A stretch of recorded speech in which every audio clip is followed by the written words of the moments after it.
لەگەڵ بەڕێز دکتۆر محەممەد شکری سەرۆکی دەستەوە بەرهێنانی حکوومەتی هەرێمی کوردستان زیاتر گفتوگۆی لەسەر دەکەم. دکتۆر بەخێر هاتیەم کاتت باش. زۆر سپاس. دکتۆر کاریگەری سەرژمێری چییە بێت بە تایبەت ئەم ساڵ لە سەرەتای ئەم ساڵ ئێوە بڕیارێکتاندا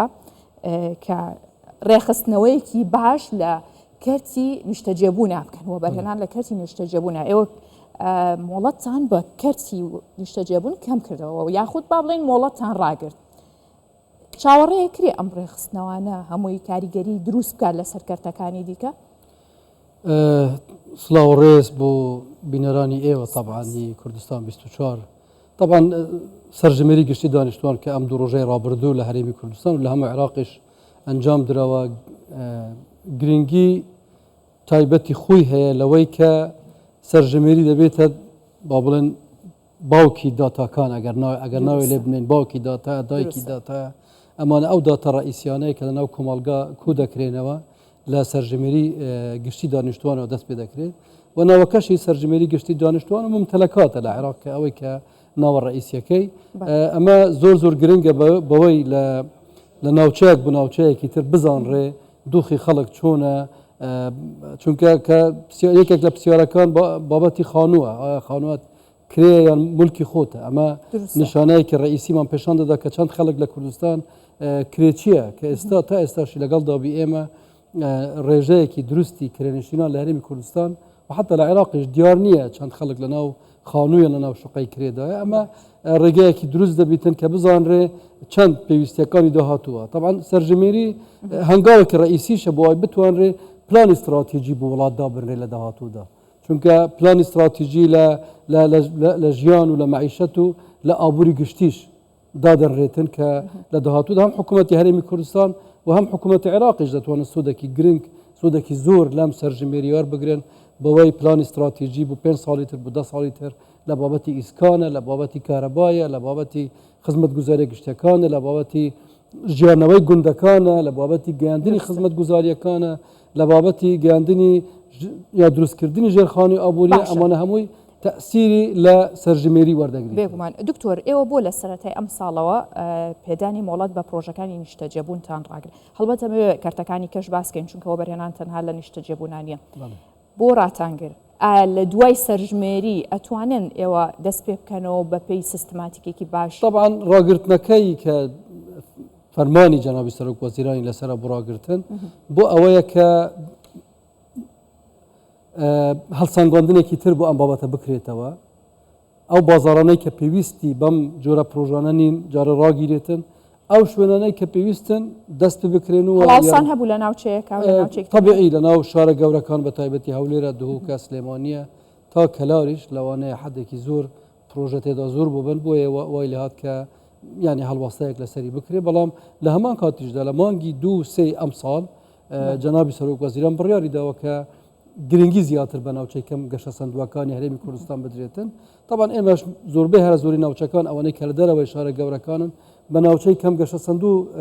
دەستنیشان کراون ئەم سەرژمێریە زۆر یارمەتیمان دەدا لەوەی کە داتای دروستمان بداتێ جگە لەوەش لە داهاتووشدا بابەتی گەڕانەوەی پرۆژە نیشتەجێیەکان بۆ ئەو ناوچانە بۆ ئێمە ئاسانتر دەبی لە چ ناوچەیەک زیاتر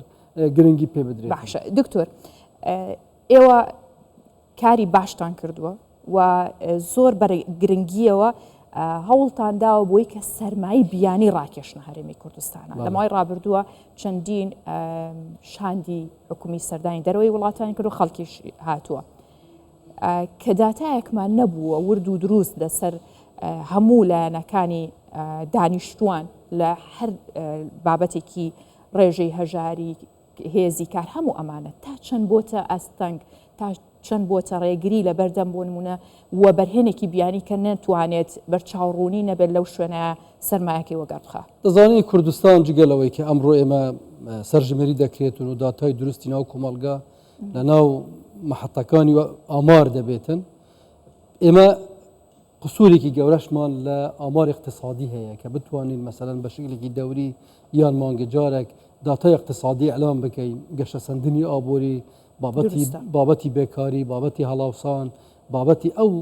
داتانەی کە پەیوەستن بە اقتصادی کولی ئەمانە پێویستی ئەلان بکرێن. طبعا ئێمە مؤسسەیەکمان لە هەرێمی کوردستان هەیە کە دەستەی ئاماری هەرێمە ئیشاءالله لە قوناغی داهاتوودا بتوانرێ لەگەڵ ئەم سەرژمێریە کە داتای باشی مجتەمع بەدەستیان دەکەوێتن بتوانرێ دەفعایەکی تر لە داتای ئابووریش بدرێتن بەوەی نرخەکانی مستەهلکین ڕۆژانە وەربگیرێتن بەوەی داتای زیاتری بێکاری وەربگیرێتن بابەتی هەناردە و هاوردەیە بابەتی يعني ئەوەی کە نەفقاتی حکوومەتە بابەتی ئستیهلاکی خەڵکە چونکە ئێستا کە جەنابی سەرۆک وەزیران ئیعلانی هەژماری منی کردووە و لە قوناغی دووەمدا بەشێکی زۆری کردن و فرۆشتنی ناو کۆمەلگا دەبێتە بابەتێکی دیجیتالی ئەمە وا دەکا کە داتای کردن و فرۆشتنە ناو مجتەمعیشدا تحدێکی زۆر تومار بکرێن ئەمە بە حکوومەت ئاسان دەبی کە بزانی لە ئستیهلاکی خەڵک چەند بووە تعاملی خەڵک لەگەڵ مۆچەکەی چۆن بووە چەندی لێ خەرج دەکرێت چەندی لە هەڵدەگیرێ چەندی تەوجیه دەکرێت بەرەو ئیستیسمار چونکە ئەگەر بانک نەبی پارەی لە ناوی حەفظ نەکرێ و پارەی ئەو پارەی کە حەفظ دەکرێت ناو بانک تەوجیه نەکرێت بۆ ئیستیسمار یعنی حکوومەتیش لە سیاسەتی خۆی ناتوانێ سەرکەوتوی بۆ ئینشاءالله ئەم سەرژمێریە زائیدەن بەهێزکردنی دەستەی ئاماری هەرێم لە داهاتوودا دەبێتە بنەمایەکی زۆر کە ئێمە بتوانین داتای دروستمان هەبێ ئێمە ڕۆژانە ڕوبەڕووی ئەو بابەتە مەشاکلی نەبوونی داتا دەبینێ لەگەڵ مستەسمرە ئەژنەبیەکان باسی مەسەلەن تەسیری تیجارەتی خارجی لەسەر هەرێمی کوردستان دەکرێت ڕاستە هەندێک داتا هەیە هەندێکی لای ئێمەیە هەندێکی لە وەزارەتی بازرگانیە هەندێکی لە گەمارکە هەندێکی لە وەزارەتی پلاندانانە هەندێکی لە وەزارەتی کشت و کاڵە هەندێکی لە وەزارەتێکی ترە ئەمانە ئەگەر هەموو لە دەستەی ئاماری هەرێمی کوردستان تۆمار بکرێنە شێوەیەکی دیجیتالی و بەردەوام لە سایتی خۆیان وەکو داتابیسێکی ئەعلام بکرێت تەسیرێکی یەکجار توانین بڵێن بۆ خۆی ژێرخانێکی باشی ئابووریە بێت بۆی کە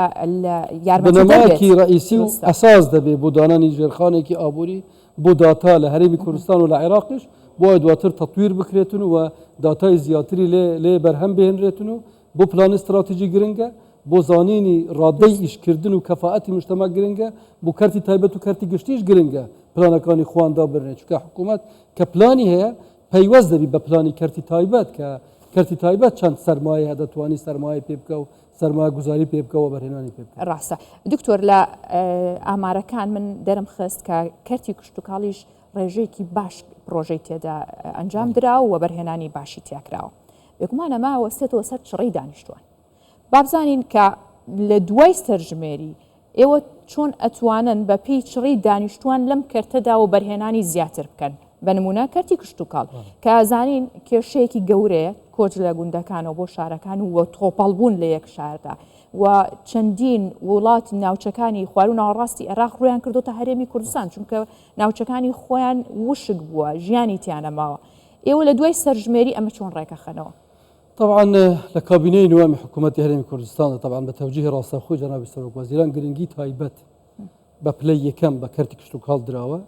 ئێمە ئەو نسبانەی ئەو ڕێژانەی کە بەرهێنانی تدا کراوە لە پێش کابینەی نوێم 1.4 بووە لە تێکڕای ئەو پرۆژانەی ئەو سەرمایە کە کراوە لەوە بەرهێنان ئێستا بوویتە نزیکی 800 جگە لەوەش وەزارەتی کشت و کاڵیش یەکجار زۆر پرۆژەی لە کابینەی نوێمدا کردووە لە هەردوو بواری بەربۆمی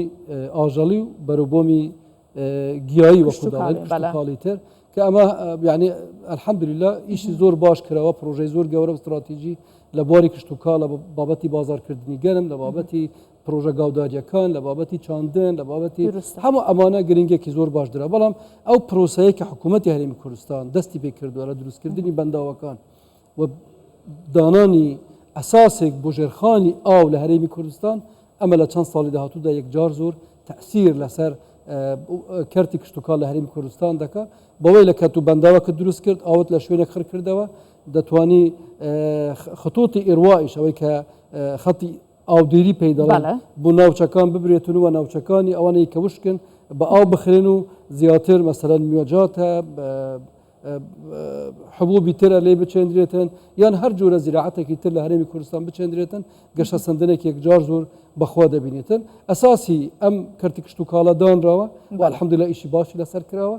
لەگەڵ تەوابوونی ئەو چەند سەد بەنداوەی کە لە داهاتوودا بەنداوە پۆندە لە هەر شوێنێک مەجال هەبی ئەو کۆ بکرێتەوە ئەمە تەسیرێکی یەکجار زۆر لەسەر داهاتووی هەرێمی کوردستان دەبی و مرکزی هەرێمی کوردستانیش بە قووەت دەکە لە ڕووی استراتیژیەوە لەگەڵ ئەوەی کە جەناب باس کرد هەندێک ناوچە عێراق تووشی وشکی دەبن ئێمە دەتوانین ئەم بابەتە وەکو هەرێمی کوردستان دەوڵەمەندین بە ئاو دەتوانین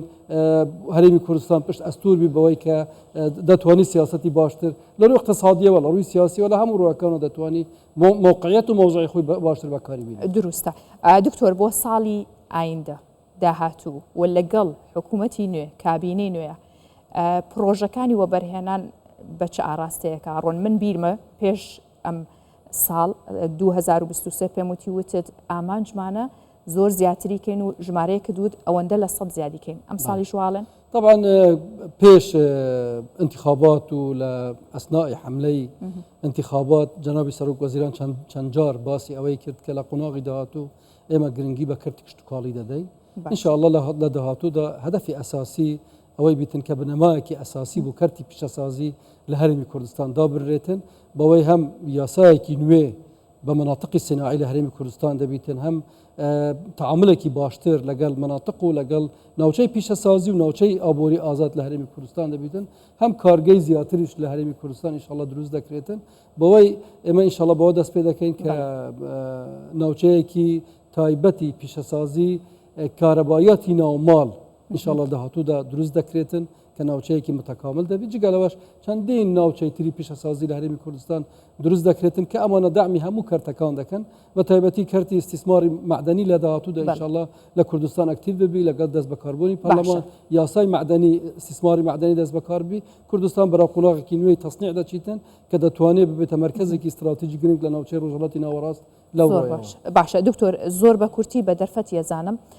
کە لێرە پرسیارە بکەم بێگومان ڕاستە و خۆ ناڕاستە و خۆ پەیوەندیە کە هێتەوە سەر ئێوە بازرگانان وەبەرهێنەران ئێستا بەرهەمی پرۆژەکانیان ڕێگری لێ ئەکرێ کێشەیان بۆ دروست بووە ئێوە چیتان کردووە بۆی کە ئەم کێشەیە ڕاستە و خۆ ناڕاستە و خۆ کە هاوکار بن لەگەڵ بەغدا کە ئەمە دروست نەبێت چونکە بەرهەمی هەرێمی کوردستان ئەگەر نەنێردرێت ناتوانرێت زیاتر بکرێت ئەوەی کە ئەو بابەتە طبعاً کۆنە ینی چەند ساڵێکە هەمیشە بەردەوام دەبیتن و جارێک دروست دەبی کۆتایی دێتن لە دوایین کۆبوونەوەی ئەنجومەنی ئابووری هاوبەش لە نیوان ئەنجومەنی ئابووری هەرێمی کوردستان و ئەنجومەنی ئابووری عێراق کە لە هەرێمی کوردستان کرا بە سەرۆکایەتی جنابی سەرۆک وەزیران طبعاً هەندێک اتفاقات و هەندێک تەفاهمات دروست بوون لەسەر ئەو بابەتە طبعاً ئێمە وەکو دەستەی وەبەرهێنان لەگەڵ بە هاوبەشی لەگەڵ دەستەی وەبەرهێنانی عێراقی جۆرێک لە تەفاهماتمان هەیە بۆی ئێمە پشتگیری پرۆژەکانی خۆمان دەکەین ئەوان ڕێگە دەدرێتن لەوێ کە کەرەستەکانیان بە بازار بکرێنش لە مەنەسە ئەلکترۆنی تەسجیل بکرێن ئەم پرۆسەیە بەردەوامە ئێمە لە چەند مانگ ڕابردوو بە سەدان کتاب یان نووسراو بۆ کارگەکانمان کردووە لە دوایین قۆناغش کە چەند ڕۆژێک پێش ئێستا بۆ ئەوی ئاسانکاری زیاتر بکەین تەفاهماتێکمان لەگەڵ لە نیوان نوێنەراتی حکوومەتی هەرێمی کوردستان کردووە لەگەڵ دەستەی نزیکانم کێشەی چارەسەر ئەو کێشەی کە پەیوەستە بە پرۆژەکانی وەبەرهێنان بەشێکی زۆری چارەسەر بوو ئەوانتریش انشاءالله لە ڕێگادان بۆ ئەوەی چارەسەر بکرێن و ئەو کێشانە جارێکی تر ڕوبەرۆی وەبەرهێنەرانمان نەبنە ئەوانەی کە کردستان لێرە ئینتاژ دەکەن لەوێ دەیفرۆشن. دروستە بەڕێز دکتۆر محەممەد شکری سەرۆکی دەستێ و وەبەرهێنانی حکوومەتی هەرێمی کوردستان لەگەڵ مامی سوپاس بۆ ئێوە بەخێر هاتن زۆر سوپاس.